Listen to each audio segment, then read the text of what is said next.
Hello and welcome to Real Chat with Kat, the podcast dedicated to igniting your entrepreneurial spirit and empowering you to conquer new horizons. In this podcast, we chat with inspiring entrepreneurs on their journey to success through some amazingly insightful and expansive conversations. These episodes thrive on thought-provoking chats where our guests fearlessly explore their path to success, sharing their experiences, failures, and triumphs. No topic is off limits as we deep dive into the talked about and not so talked about pieces it takes to build a business, overcome limiting beliefs, deal with personal struggles, and everything in between that shapes our lives and our businesses. I'm your host, Kat Polsinelli, creator and founder at The Lotus Effect, where we believe that success is not just about strategies and tactics, it's about cultivating a powerful mindset and creating customized business operations that align with you and your true purpose. Whether it's mastering time management, improving productivity, enhancing leadership skills, or simply fostering a growth-oriented mindset, we'll provide you with the tools and strategies to flourish in both your business and personal life. I'm so excited to have you join us today in this episode, so get ready to feel empowered and inspired as we learn together and from one another on how to rise above challenges, break through limitations, and unlock our full potential. Let's dive in. Hello, everyone, and thank you so much for joining me today on this episode of Real Chat with Kat. I am so excited to have you guys here with us today, and I have a fantastic guest, so I'm super excited to have this conversation today. So, John Jennings, thank you so much for being a part of today's podcast. Yeah, great to be here with you, Kat. Looking forward to it. Thank you. Thank you so much. So, as we dive right in, do us all a favor and tell us who you are, what it is that you do, and what you got you into your space. Okay.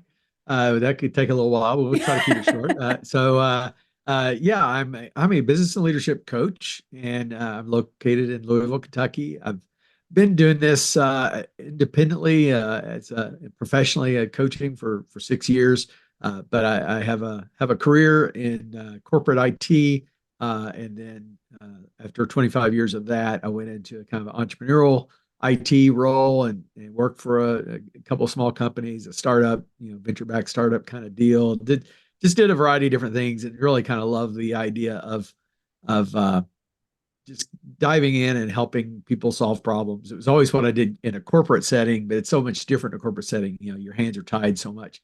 And so I really loved getting into that kind of entrepreneurial kind of role and playing, rolling up your sleeves and kind of playing every role that is needed. And so I did that for several years, and it just eventually got to the point where I'm like, this is really fun. I wonder if I can figure out how to do this, as a living. And so I discovered coaching. I didn't really know a lot about it. I worked with some coaches, but didn't really know how the business worked, right? And so got involved with a coaching organization that helped me learn the ropes, and been doing that now for 6 years, and survived COVID and survived some other things and ups and downs and everything else. But I tell people, got the greatest job you can have. I mean, I get to help people. I get to more or less set my own schedule, work, take on as much as I want, and have some balance. And it's something that as long as this brain up here continues to work, I can do it for a long time, which is something I hope I do get to do. Yeah. I love that too, that you have, all these years of this corporate background, especially with IT, because that's a very demanding. My husband's been in IT for 20 plus years. So he's probably close to 30 now. And IT can mean so many different things, and you guys handle so many things at once. What could you say that, was an interesting or a little bit of a hard transition going from corporate and IT especially, and then moving kind of into that entrepreneurial venture?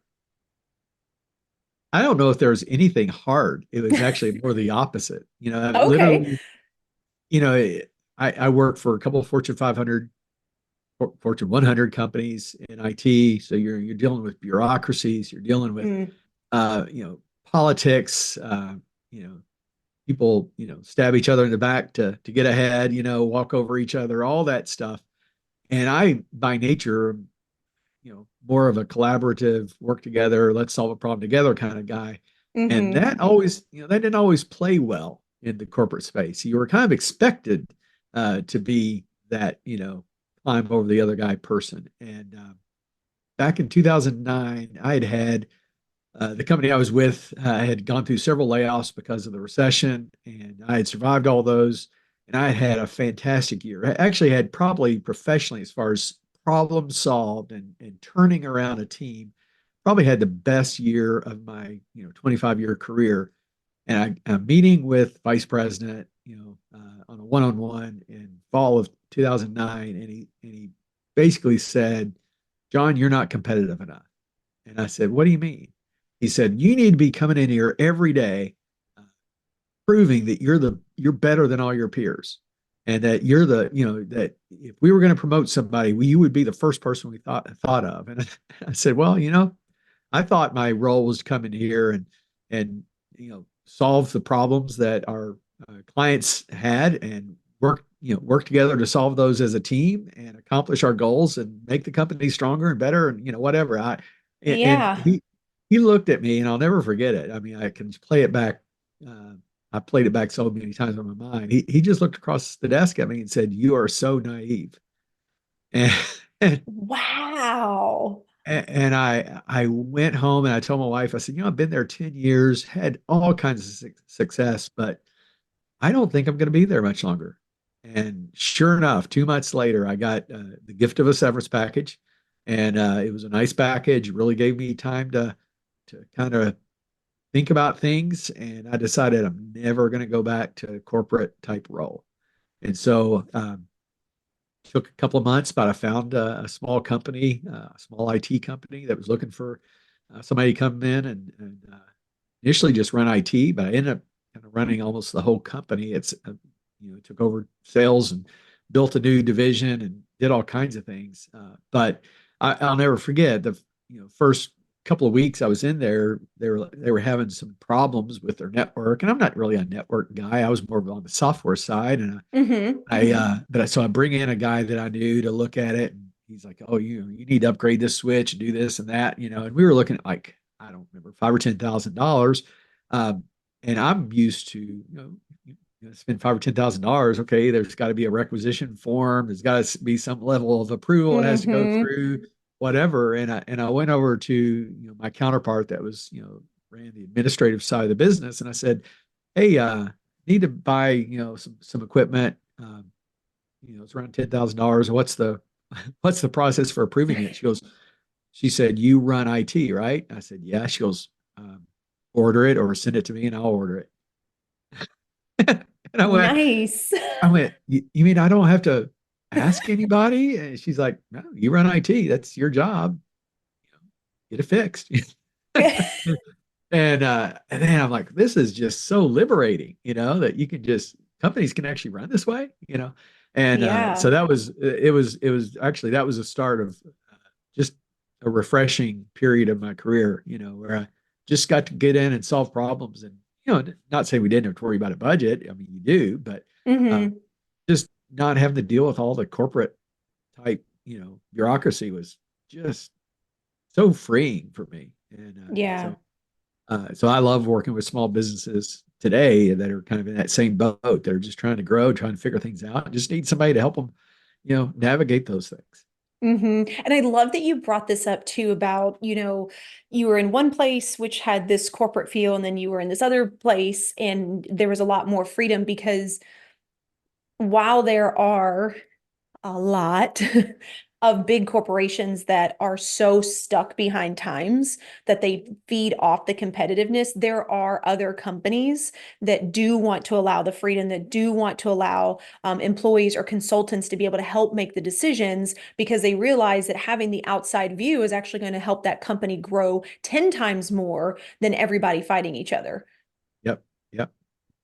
So, and the whole concept of what your corporate culture is like, and what is underlying, whether healthy or not, is something that I've become such a so aware of, I guess, that when I go in and talk to a business owner or interview their team members, I can almost always sense what's going on, where that source of whether it's you often it's that hyper competitiveness, but sometimes there's a lack of trust. Sometimes there's other things going on that is creating an unhealthy culture. And it's Hmm. I try to help with. Yeah. Yeah, I love that. And I would love for you to elaborate on that as well, right? Because everybody has their own definition of like what business coaching or consulting or executive coaching, what those things mean to them in their business. So I would love for you to define more and help the audience understand what that means to you specifically. Yeah. It is a good question because everybody has their own, preconceived notions. Yep. I'm not a life coach, although certainly there's things about life that we deal with. I'm a business and leadership coach, and I try to keep that, stay in those lanes. The business leadership side, I'm normally working with a small business that wants to grow, and I keep it pretty simple, pretty straightforward. If you have an attitude towards growth, if you want to make your business, bigger and better, stronger, and all that sort of stuff, that's the type of people I like to work with. And that might mean there's culture issues that are getting in the way. It might mean that you've got product issues or marketing issues or other things. We'll figure that out. But I just help break down those potential barriers and help them figure out what that looks like. Ask those questions. The most probably some of the most common things I see is a company doing the same thing for several years in a row and not growing, and then wondering why it's not happening. It's a Hmm. definition of insanity, right? Yep. So that is often one of the most common things. People are just afraid to make that change, to open that new office, to expand that new product line, to do those things they've put off for a long time. So we figure out what those barriers to that is, and get through those, and just press forward, help them get through the confidence and things that they need to pull that trigger. On the leadership side, I'm usually working more with how you are as a team leader, and are you effectively leading your team? Are there things going on that with your communication style? Is there something going on maybe with in the area of trust? I'm a big believer in some of the factors around how you build an organization, a culture based on trust. I look at those types of things and help a leader determine where those issues are, and kind of break that down. So that side of it does get a little more into the psychology. I always say I'm not a therapist, and I didn't go to school for that, and I didn't play one on TV, but there's a certain aspect of therapy. So some of my clients call me their business therapist, and that's kind of a tongue-in-cheek thing, but yeah, I wear it with pride, I guess. I love that. You know what though? I love that you bring up leadership and those that are leaders versus those that are the bosses or those that are in charge of the team, because I think that bringing in that different language can help people see those roles a lot differently as well versus the way it's always been projected in that area. So what would you say defines leadership for you? Well, first, it's not a title. I've done leadership coaching with people who are like, an individual contributor doing, accounts payable or doing purchasing or doing whatever because, their company said, we want to invest in this guy. We think he has potential. We want him, to be a better leader someday. Or, it's a director or a VP or a C-level person that wants to get to that next level, so Hmm. those are very, very common, but it's not about the title. It's really about a leader is somebody who leads. It's someone who is responsible for having people around them to inspire and to get to move into some direction. So whether that's a formal title where you're managing or directing or whatever, or whether you're just in a role that is a leader. I work with a C-level person in a pretty large organization right now, and she only has 5 direct reports. No, I'm sorry, she only has about 2 direct reports, and she only has about 5 reports total. But she's, a C-level person in a pretty large healthcare organization. It's just, her department's very small, but she has influence throughout the organization because of her Mm. title, impact, being a C-level person. So, it's not about anything org chart related. It's really about influence and things like that. I love that. And I love that you talk about influence as well, because that makes such a difference in any situation, right? Whether it's a large corporation, a small business, those that are running their own entrepreneurship journeys, that to me makes the difference in how someone comes across. And I love that you pointed out that the title does not matter, because you are so right. I have been in situations where those that technically are in charge are not the ones that people are drawn to. They're not the ones that people will actually take direction from, right? You get a lot more pushback from this person versus this person, and this person may not necessarily be in charge, but it's the way that they communicate. It's the way that they lead. It's the way that they give other people space that they want to be in as well. And that is what draws people in. And I think that that works across the world, whether it's in business, in your personal life, with your family. I think that that in itself plays a big role. I'd love your take on it as well. Oh yeah, and I won't say I've saved a marriage or two, but I I have had I have had clients say this has helped my marriage as much as anything, or I've used this with my kids now. I understand why they are the way they are, or whatever, because communication is at the root of a lot of problems, right? And a lot of Yeah. times communication is a problem because either we're not communicating in a way that other people can understand, or we don't communicate clearly. Uh, Lack of clarity in communication is a huge issue. Uh, People think, "Oh, I'm just dumbing it down for everybody. I'm just going to give it high level," and all that does is create more confusion. Or you have the opposite. I have one client in particular that if he can say it in 2 sentences, he will say it in 200. You know, it doesn't. No, no email is too long for him. It's Oh like, no. and I'll say, you really just said, we're going to be coming out and seeing you next week or something simple, but yet you postulated, 20 paragraphs of other stuff unrelated to what you really were wanting to tell them. And, that leads to confusion. Hmm. I always say, one of my little taglines is, I'm a simple man with simple ideas. I think most leaders over complexify things. And, it's, they and I've worked with some very smart people. I've worked with one of the startups I work with. The engineer was brilliant. He had multiple patents and all kinds of things, but he could not have a simple conversation. Everything became complex. And therefore, he struggled to sell his product because, someone just wants the simple facts. And if they like it, they're going to buy it. But no, by the time you're done talking for an hour, you've now lost them because they don't understand what they're buying now. Yeah. And so it's so funny how people, you know, so I think you have to be pretty smart to keep it simple. But some people are, they're very smart in the books, but they don't really understand human communication, the human factors of that.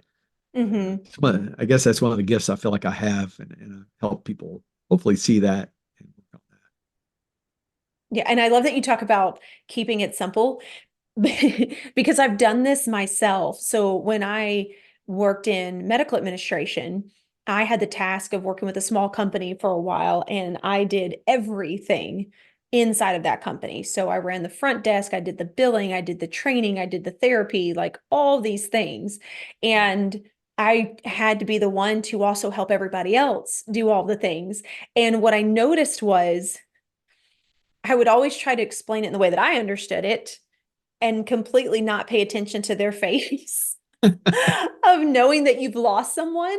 And then when they would come back to ask the question, I would get so uncomfortable because I thought I told it so good that I just like started spewing off all Yeah. kinds of things, which then just led to more confusion. And they're like, well, but I didn't, that's not even what I was asking. I don't. So I feel like sometimes it comes from our own insecurities as well. Like we try to fill the room with words because we're afraid that a pause, a moment of silence, or not as many words means that there's something wrong or that you don't know what you're talking about. So I love that you talk about this communication aspect because I do believe, firmly believe, that if you upgrade the way that you can communicate and lead others, that it does have a ripple effect out in your life if you use it to the full extent.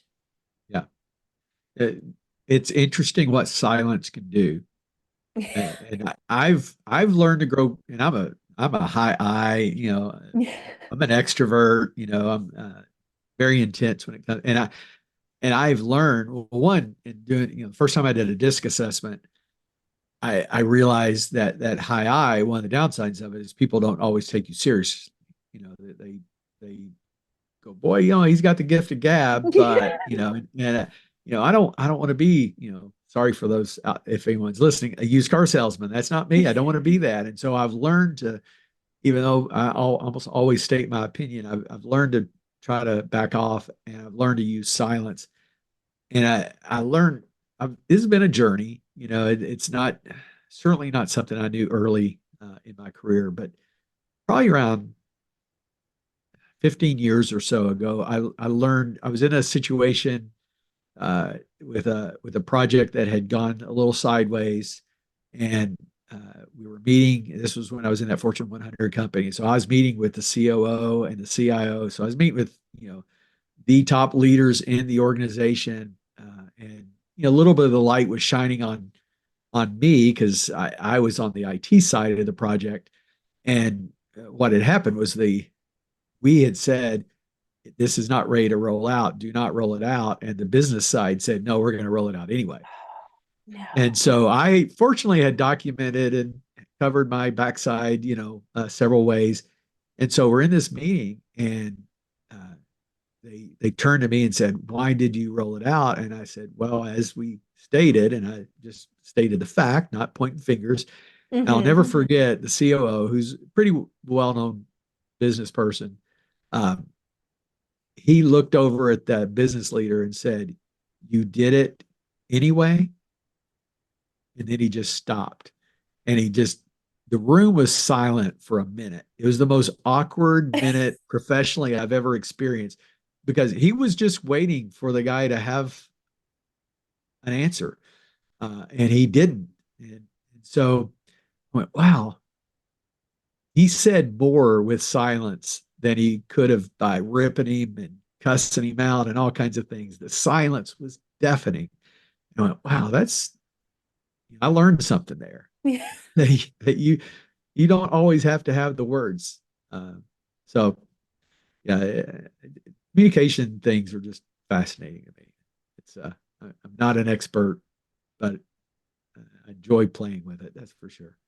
Oh, I am right there with you. It's something that, I had to learn being in the medical field and dealing with all kinds of different people. And then the one company that I worked with, we dealt with a lot of elderly. And that's a whole nother different way of having to learn to talk with people. And you do have to learn to slow down. You do have to learn that you Right. can't explain too much because you will lose them in the middle of it, right? You do have to learn to pause and ask them like, okay, does this make sense so far? And what I learned was, while I thought it was more of like, okay, you just do this because it's an older generation. No, actually everybody enjoys that, right? So even my kids, when I'm having conversations with my teenagers, and I started kind of playing with communicating with them a little bit different and coming from this leading position versus just the mom, which, to me has been defined as like nagging and complaining, and you're supposed to do things. So coming from this different space of how I communicated with my kids and pausing during the conversation to allow them to fill in or to ask them the question, does that make sense what I'm telling you? Do you understand why I'm telling you this?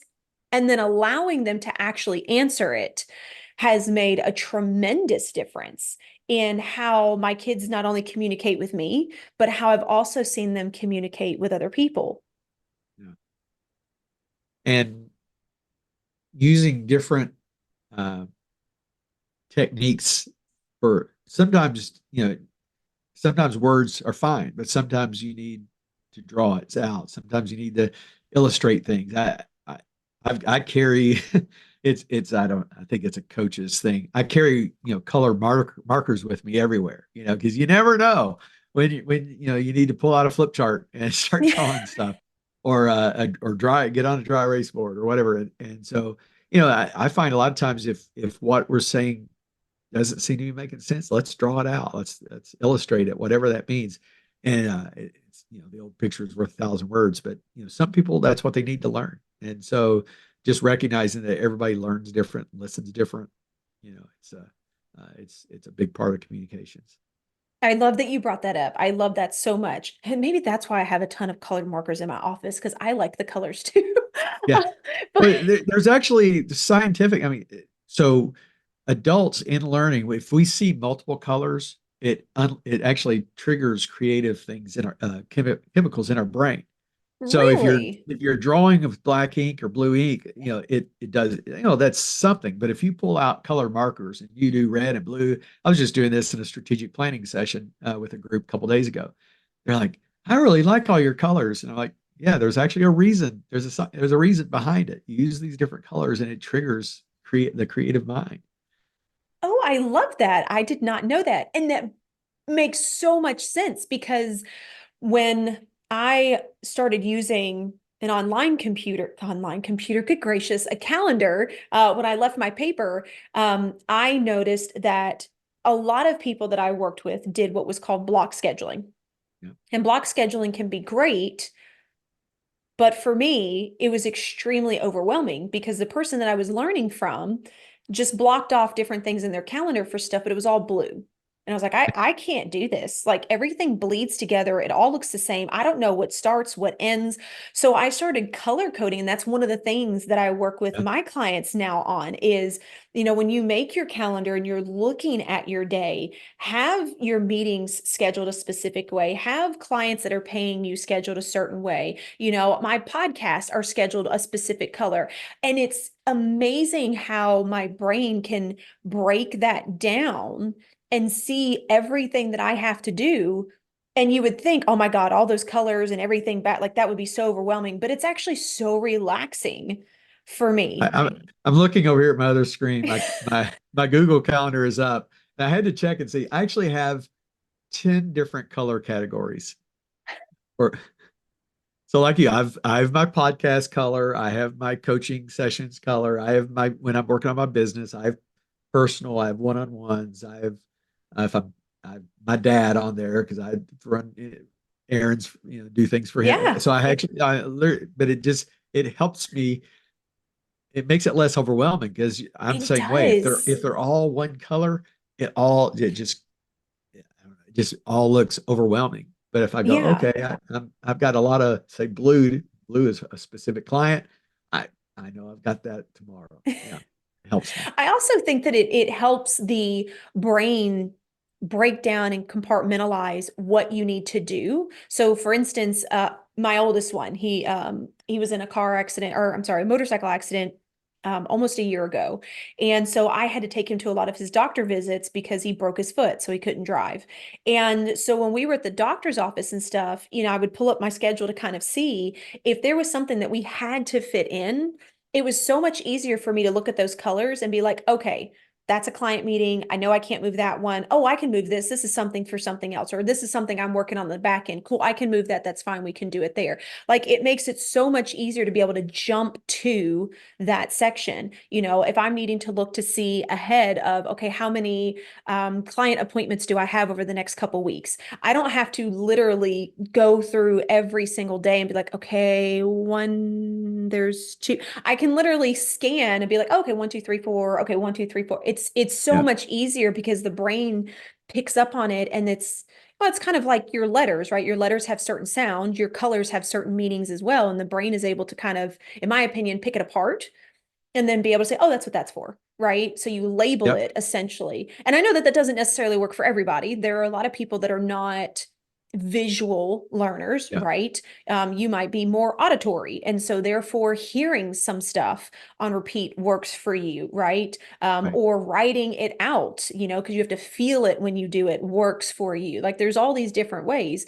But for anybody that's been using block scheduling is like, this sucks. Try doing colors. I think it was the greatest thing I ever figured out and learned, and I absolutely love it. And I teach it to everyone. Yeah. Yeah. Absolutely.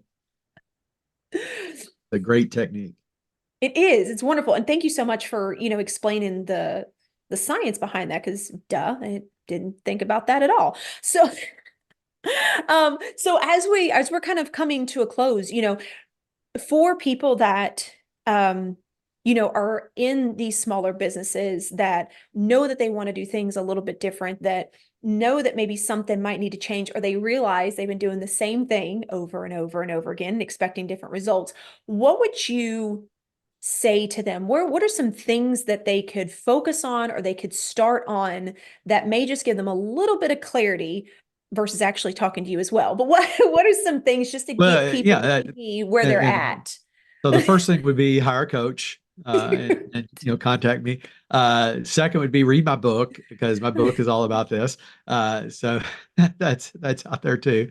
Uh, but you know, I talk about this in my book actually. So my book, just throw my little Yeah. promo out there. It's called "Your Baby Is Ugly," and it's for business owners. Because when you come at some point when you own a business, and I've owned a few. When you get to that point where you go, wow, this isn't working. It's not scalable. The processes are broken. My technology's behind. Whatever. There's something Hmm. wrong with the business. And at that point where it's your baby, and you realize it's ugly, and so you have to do something about it. And so it really comes down to listening to those around you, listening to whether it's your team members, whether it's a coach or an advisor. It's being willing to you know not be so protective of your baby, and believe that it's perfect, because none of us are perfect and none of our businesses are perfect. And so finding either, okay, the reason we can't grow. One of my very first clients was a very large manufacturing company, which is not even where I have experience, but I had enough. I think they hired me partly because I didn't know their business, and I came in and Yeah. asked really stupid questions, and it was like, well, gosh, if you already own 60% of the market, what are you going to do to get that next, 20 or 30%? Hmm. Fairly hard. We all know that, there's a saturation point where you just can't get, very seldom can you get, much over 60 or 70% of the market. So we actually said, okay, let's stop looking at how to expand what we have. Let's look at expanding into something new, to start from zero and build up to 60 in a different market. Okay. And they had never, I mean, smart people knew the business inside out, but they never really approached it from that way. And it ended up being a huge success. I mean, they did $40 million in like the first year Wow. of in this new market segment, and it all because you know some they had never asked was a fairly simple question, right? Because they were so close to the business, they were just stuck in it. And so most of the like I said, one of my mantras, I'm a simple man with simple ideas. I just try to look at what the simplest answer is. uh, I tell a story on myself. This was back in my corporate IT days. I, the company had put in an ERP system, large management system to run the business. Tens of millions of dollars they had invested, and the system was having trouble. It was having performance issues, and it had been live for several months, and the IT department was getting beat up. The, it was really getting kind of, the noise was getting pretty loud, that the users were not happy. with the Mm. performance issues. And I wasn't involved with it. I was doing had a different role in IT at the time. And so I remember my boss showed up at my door and he said, how you feeling? He kind of had that look on his face. And I said, okay, I think.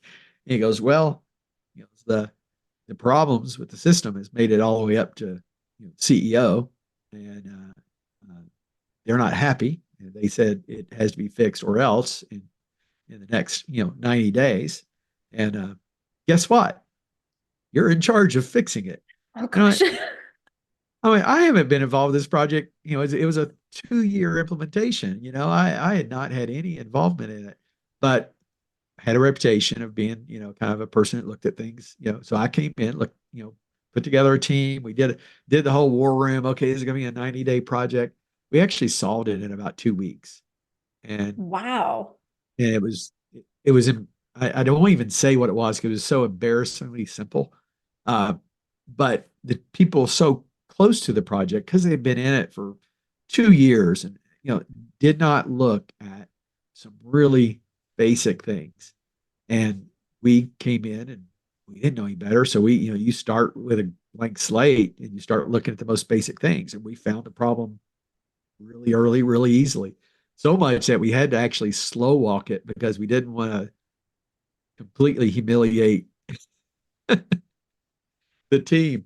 And it was, yeah, that was an interesting thing. But it's just a great example that the problems are almost always right there in front of us, or the answer to the problem is almost always right there in front of us.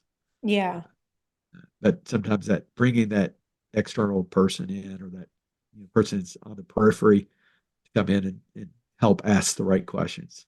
And that's such a huge point. It's so funny. We were actually just having this conversation with some friends last night about this, about a couple of situations. We have a friend of ours that's publishing his first book. And he's like, the editor was like, you need to change some things. And he was like, I don't see what you need me to change. But he spent so much time on it that his brain is already functioning in one direction. And so Yep. being able to see it in this other direction or tweaking these small spaces, it just doesn't make sense. Right. And I think that in our business, heck, in our lives, it's so easy, like you said, to be so far into the project or the situation that you can't see anything outside of you. And a lot of times the answer is hovering like right there. I Yeah. think that it's so valuable to know when you are going in circles sooner rather than later and go Yeah. ahead and saying, we need an outside person. We need a third Yeah. opinion. We need something different. And I love that you had the one company that brought you in because you didn't have the knowledge, Yeah. because I think that that can be so powerful as well, because you do ask the silly questions that a lot of people thought they had the answers to, but because they give you the answers, you're like, oh, well, this made sense, Right. right? Yeah. Exactly. I Yeah. love that so much. I definitely I agree. And I think that And that I comes can back to relate to the author communication. too, Uh-oh. because with my book, I mean, we went through the editing process 2 or 3 times. I read that book multiple times. My wife read it. My son was my primary editor. He's a better writer. I mean, he's a talented writer. So I mean, he did a great job. We got the print version done. We got it up on Amazon. We start doing the recording for the audio version, and Hmm. I mean, the first chapter, it's like, okay, there's like 3 really bad grammar things. Oh no. You're like, because you're reading it and you're filling in the gaps. You know what you meant to say, and that's what your brain Yes. does. And then you're reading it into a microphone, and it's like, oh wow, that was really a bad sentence. I have actually done that before. So funny enough, when I'm working with clients for some that I'm doing some things like on the back end of their business, I am really quick at just like typing out what needs to be done, or if I'm filling in some things or creating automation emails and just, stuff like that. I have learned that I do the same thing because my brain goes faster than my fingers can type. So I will have to read it out loud, but instead of reading it at the pace that I would, like I wrote it, I literally read it word for word. And I do that out loud. And it is amazing that when I do that, the things Yep. that catch me and I'm like, oh, that made zero sense. Yeah. Yeah, exactly. So that's if I write another book, which I hope to, I'm definitely going to add that as a step. Yeah, definitely. Oh, I love that. So many tips. I hope you guys are taking notes. So as we come to a close, one of the things, John, that I always ask all of my guests is, do you happen to have a quote or a piece of advice you'd like to leave the audience with? Wow, I think I already did. I know there were so many. Well, I think that one obviously being looking for your ugly baby moments is there, but just that point about like the way I always say it, I'm a simple man with simple ideas. That the answers are almost always there. They're just you just have to have either ask yourself or have somebody ask you the right questions that they come out. And so, um, yeah, that's my advice because we're not solving brain surgery here. We're just trying to find the easiest answer to press forward.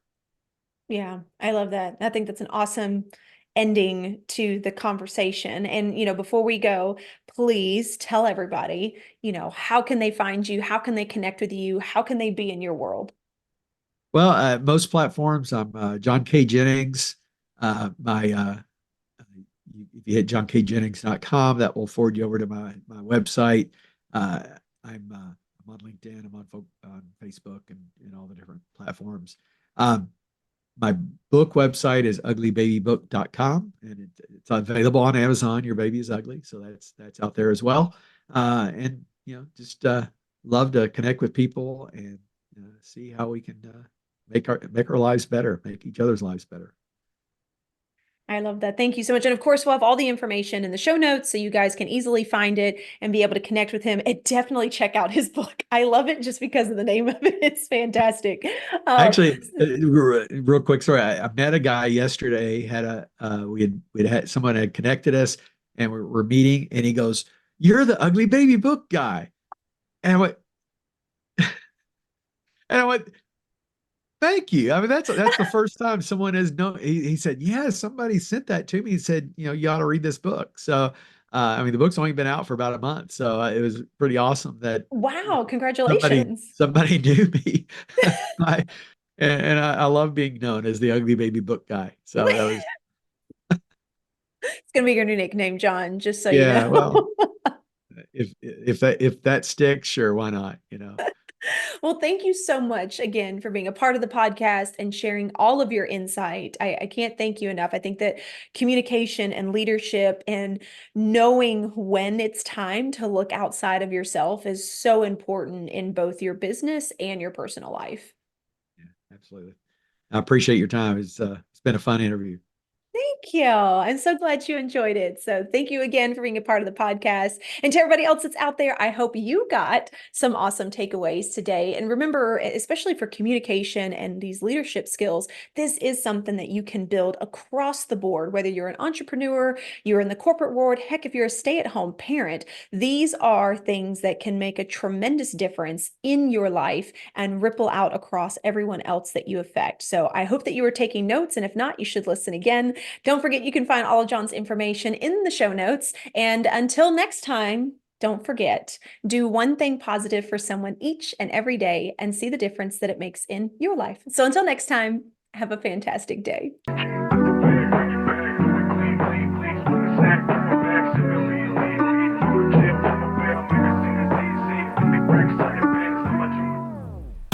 Hello again, and thank you so much for being a part of the podcast today. If you enjoyed this episode and it brought tons of value, we ask that you please share, like, and subscribe. Your support means the world to us and helps us to reach even more inspiring entrepreneurs who can benefit from these powerful conversations. If you haven't already, be sure to leave a review on your favorite podcast platform, as this feedback is an amazing gift that fuels our growth and helps us to continually improve this podcast. Looking for an extra dose of inspiration and empowerment? Then be sure to connect with me on social media. You can find me at The Lotus Effect, where I share valuable resources and tips while sharing my own journey of being an entrepreneur. And if you're interested in learning more about my coaching programs and services, be sure to check out my website at the-lotus-effect.com. Once again, thank you so much for being a part of Real Chat with Kat. Your presence and support makes all the difference. Remember, whether you find yourself in the depths of the mud or on the path of growth, we all have a unique journey. And just like the lotus, some of us start in the dirtiest of mud, yet as we rise and grow, we blossom into something beautiful, unique, and truly one of a kind. To all of my visionaries out there, keep rising and growing as you create your own Lotus Effect.